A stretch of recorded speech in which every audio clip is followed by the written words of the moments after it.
لوگ جان گئے ہیں کہ کون کر رہا ہے اور کون کروا رہا ہے۔ آپ اچھی طرح سے جانتے ہیں کہ محسن نقوی کس کا رشتہ دار ہے، اور یہ مجھے بتانے کی ضرورت نہیں ہے۔ مینڈیٹ چور پاکستان تحریک انصاف کی نشستوں پر جنہوں نے آ کر حلف اٹھایا اور شرمندہ تک نہیں ہوئے۔ بسم اللہ الرحمن الرحیم، السلام علیکم، میں ہوں گلفام چودھری، آپ دیکھ رہے ہیں میرا فیس بک پیج اور یوٹیوب چینل۔ پاکستان میں ہونے والی کچھ عام ترین ڈیولپمنٹ آپ کے سامنے رکھنی ہے۔ سب سے پہلے ہم بات کریں گے اڈیالہ جیل پر میڈیا کوریج پر پابندی لگا دی گئی ہے۔ وہاں پر جب میڈیا پہنچا، روٹین کے اندر جس طرح وہ جاتے ہیں میڈیا چینلز اور وہاں پر رپورٹ کرتے ہیں، آج کا دن عمران خان صاحب سے ملاقاتوں کے لیے عام دن تھا اور مختص تھا، تو آج وہاں پر ملاقاتیں بھی بند کر دی گئیں اور عمران خان کو قید تنہائی میں 2 ہفتے تک رکھنے کا فیصلہ کیا گیا۔ ایون ان کی جو لیگل ٹیم ہے ان کو بھی ملاقات نہیں کرنے دی گئی، ان کی فیملی کو، ان کی بہنوں کو ملاقات نہیں کرنے دی گئی، اور اڈیالہ جیل کے باہر جو موجود میڈیا تھا ان کو بھی 2 کلومیٹر دور رہنے کی ہدایت جاری کر دی گئی۔ اب سوچنا یہ ہے کہ یہ حرکت بہت بڑے سوال جنم لے رہی ہے۔ ایک ایسا انسان جس کو ملک کی 85% آبادی نے ووٹ دیا اور اپنا نمائندہ منتخب کیا، یہ الگ بات کہ فارم 45 اور 47 کے ساتھ کھیلنے والوں نے اور اس ملک کی تقدیر کے ساتھ کھیلنے والوں نے، اس قوم کی قسمت کے ساتھ کھیلنے والوں نے کس طرح سے نتائج تبدیل کی ہے وہ پوری قوم کے سامنے ہے، کو بتانے کی ضرورت نہیں ہے۔ یعنی کس طرح سے 116 کو 916 بنایا گیا، کس طرح سے 172 کو 472 بنایا گیا، وہ پوری قوم کے سامنے الیکشن کمیشن کا مکروہ چہرہ وہ بے نقاب ہو چکا ہے، اور ان کے پیچھے بیٹھے ہوئے سہولت کار بھی اتنی بری طرح سے ایکسپوز ہو چکے ہیں کہ لوگ جان گئے ہیں کہ کون کر رہا ہے اور کون کروا رہا ہے۔ یعنی اگر ہم نواز شریف صاحب کی بات کریں تو جب وہ جیل میں تھے تو ان کی پسندیدہ ہر خوراک ان کو لا کر دی جاتی تھی، ہر طرح کی ان کو فیسلٹی دی گئی تھی۔ ایون ان کے پاس ایک نوکر موجود تھا جو وہ فرمائش کرتے تھے، جیل کے باہر ایک گاڑی کھڑی ہوتی تھی اسپیشلی، جس کو بتایا جاتا تھا کہ میاں صاحب کی یہ ڈیمانڈ ہے یا میاں صاحب یہ کھانا چاہ رہے ہیں، تو وہ یا گھر سے بن کے آ جاتا تھا یا بازار سے آ جاتا تھا۔ یعنی ایک طرف وہ آدمی جس نے اس ملک کے خزانے کو بری طرح سے برباد کیا، ایک طرف وہ آدمی جس کی ہر آرمی چیف کے ساتھ لڑائی ہوئی، ایک طرف وہ آدمی جس نے کرپشن کا بے تاج بادشاہ بھی ہے، ایک طرف وہ آدمی جس نے 3 بار وزیر اعظم رہنے کے باوجود 0 پرفارمنس دی ہے۔ اس کا پروٹوکول چیک کریں، یعنی 85% آبادی کا ووٹ دے دینا کوئی چھوٹی بات نہیں ہے۔ برصورت یہ وقت گزر جائے گا لیکن رویے یاد رکھے جاتے ہیں، اور قوم کے دلوں پر نقش ہو رہے ہیں یہ رویے۔ قوم ان رویوں کو، ان حرکتوں کو یاد رکھے گی اور اس کا رسپانس بھی کرے گی۔ یاد رکھیے، جو قوم مسلسل سوئی رہتی ہے وہ اپنی پاؤں پر خود کلاڑی مارتی ہے، اس لیے اس قوم کو بیدار ہونے کی ضرورت ہے اور عنقریب ہو جائے گی۔ صدر زرداری صاحب نے تنخواہ لینے سے انکار کر دیا ہے، تو یہ پاکستانیوں کے لیے حیران کن ہوگا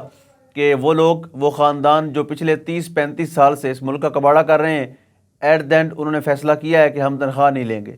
اس سے قوم کو کتنا زیادہ فائدہ ہوگا یہ آنے والے وقتوں میں آپ خود دیکھ لیں گے کہ صدارتی اخراجات کتنے ہیں اور تنخواہ نہ لینے سے فرق کتنا پڑ رہا ہے۔ تو یہ قوم کو ایک بار پھر سے ٹرک کی بتی کے پیچھے لگانے کے لیے بہانے ہو رہے ہیں، اور دیکھتے ہیں کہ اس میں قوم جانسے میں آتی ہے یا نہیں آتی۔ اس کے بعد ہم بات کریں گے محسن نقوی کے حوالے سے۔ محسن نقوی جو پنجاب میں نگران وزیر اعلیٰ رہے اور انہوں نے فسطائیت، جبر، بربریت کی کوئی کسر باقی نہیں چھوڑی۔ پنجاب کے اندر اگر گھروں میں خواتین کا تقدس پامال ہوا، اگر چادر 4 دیواری کا تقدس پامال ہوا، اگر ماں بہن بیٹی کے ساتھ بدتمیزی کی گئی، تو اس کا ذمہ دار محسن نقوی برابر کا ذمہ دار ہے۔ تو اس میں اب دیکھیں کہ ایسے لوگوں کو ہمیشہ نوازا جاتا ہے جو ڈکٹیٹرشپ مائنڈ رکھتا ہے، جو بندہ عوام پر ڈنڈے کے ذریعے سے حکومت کرتا ہے، اور وہ لوگ جو عوام کے حقوق کو سلب کرتے ہیں ان کو ہمیشہ پاکستان کے اندر انفارچونیٹلی بڑے عہدے دیے جاتے ہیں۔ تو محسن نقوی جس طرح سے پہلے ان کو چیئرمین پی سی بی بنایا گیا، اس کے بعد اب ان کو وزارت داخلہ کا قلمدان بھی دیا جا رہا ہے۔ اب سوال یہ پیدا ہوتا ہے کہ جو محسن نقوی صاحب ہیں ان کی قابلیت کیا ہے؟ کیا پنجاب کے اندر یا انتخابات کے دوران پاکستان تحریک انصاف کو الیکشن کمپین نہ کرنے دینا، اس کے بدلے میں دیا جا رہا ہے یہ سارا کچھ، یا پنجاب کے اندر پاکستان تحریک انصاف کو دیوار سے لگانا اور کارکنان پر بیجا ظلم ڈانا، چادر 4 دیواری کا تقدس پامال کرنا، ان ساری کی ساری حرکات کا انعام مل رہا ہے محسن نقوی کو؟ سوال یہ بھی پیدا ہوتا ہے، اور بہت سے دانشور یہ کہہ بھی رہے ہیں کہ ان کو طاقتور لوگ کسی مشکل وقت کے لیے یا غیر متوقع وقت کے لیے وزیر اعظم کے طور پر تیار کر رہے ہیں. یعنی محسن نقوی صاحب کی ٹریننگ کروائی جا رہی ہے کہ اگر اگلی بار کوئی ایسا موقع آتا ہے اور جو ہر 5 سال بعد آ جاتا ہے, کبھی 3 سال بعد آ جاتا ہے, تو نگران وزیر اعظم بھی محسن نقوی کو ہی بنایا جائے گا. یہ ایڈوانس میں تیاریاں شروع ہو چکی ہیں اور آپ اچھی طرح سے جانتے ہیں کہ محسن نقوی کس کا رشتہ دار ہے, اور یہ مجھے بتانے کی ضرورت نہیں ہے, یہ پوری قوم جانتی ہے, پورا ملک جانتا ہے. اس کے بعد ہم بات کریں کہ شیر افضل مروت صاحب نے اظہار تشویش کیا ہے, اور انہوں نے کہا کہ عمران خان صاحب سے نہ ملنے دینا بہت سے سوالات کو جنم لیتا ہے اور پاکستان تحریک انصاف کی قیادت کو, کارکنان کو اڈیالہ جیل کے باہر احتجاج کی کال دینی ہوگی. یہ یقیناً بہت بڑا اعلان ہے اور اس کی امپلیمنٹیشن بھی ضروری ہے. اگر چیئرمین تحریک انصاف عمران خان صاحب سے ملاقات نہیں کرنے دی جاتی کسی کو, اور ان کی صحت کے حوالے سے جو ان کی بہنوں کے اندر یا ان کی پارٹی کے اندر جو ابہام پائے جا رہے ہیں یا جو شبہات ہیں ان کا ازالہ نہیں کیا جاتا, تو یقینی طور پر پاکستان تحریک انصاف کو اڈیالہ جیل کی کال ہی دینی چاہیے. اب دیکھتے ہیں کہ جو برسٹر علی اعجاز بھٹو صاحب ہیں انہوں نے بھی یہی مطالبہ کیا ہے اور انہوں نے حمایت کی ہے. جو شیر افضل مروت صاحب کہہ رہے ہیں وہ بالکل ٹھیک کہہ رہے ہیں. سلمان اکرم راجہ کا بھی ایک ٹویٹ میں نے دیکھا, وہ بھی یہی کہہ رہے ہیں کہ ان کی بات بالکل درست ہے, اڈیالہ جیل کے باہر ہی ان کو احتجاج کی کال دینی چاہیے. اس کے بعد اس طرح سے آپ کو پتا ہے کہ پنجاب میں ایک مینڈیٹ چور وہ لوگ جنہوں نے فارم 47 کے نتیجے میں یہ اقتدار حاصل کیا, مسلم لیگ نون کے وہ لوگ جو پاکستان تحریک انصاف کی نشستوں پر جنہوں نے آ کر حلف اٹھایا اور شرمندہ تک نہیں ہوئے, اور خاص طور پر چیف الیکشن کمیشن سکندر سلطان راجہ نے نوکری چاکری میں کوئی کسر نہیں چھوڑی. انہوں نے مخصوص نشستیں چھین کر جس طرح سے مسلم لیگ نون کی گود میں رکھی, پاکستان کی سیاسی تاریخ میں اس کی مثال نہیں ملتی. اب جو حکومت پنجاب ہے اس نے فیصلہ کیا ہے کہ وہ نواز شریف صاحب کو سرکاری پروٹوکول اور شاہانہ پروٹوکول دے گی. یعنی پنجاب کا اور پاکستان کا معاشی حوالے سے بیڑا غرق ہوا پڑا ہے,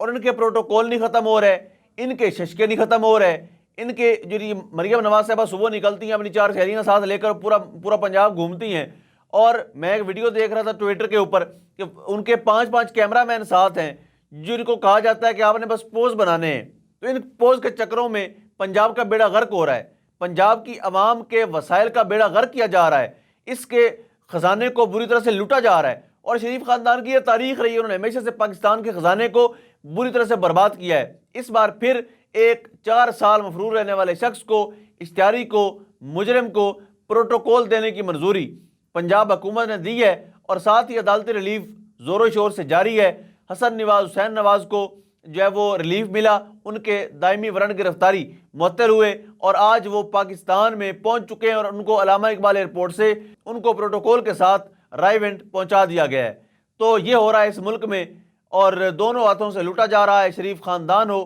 یا زرداری صاحب ہوں. اب دیکھنا یہ ہے کہ اس ملک کے ساتھ کون کتنا لوئل ہے, قوم دیکھ لے گی اور دیکھ چکی ہے. اللہ پاک وطن عزیز کا حامی اور ناصر ہو. پاکستان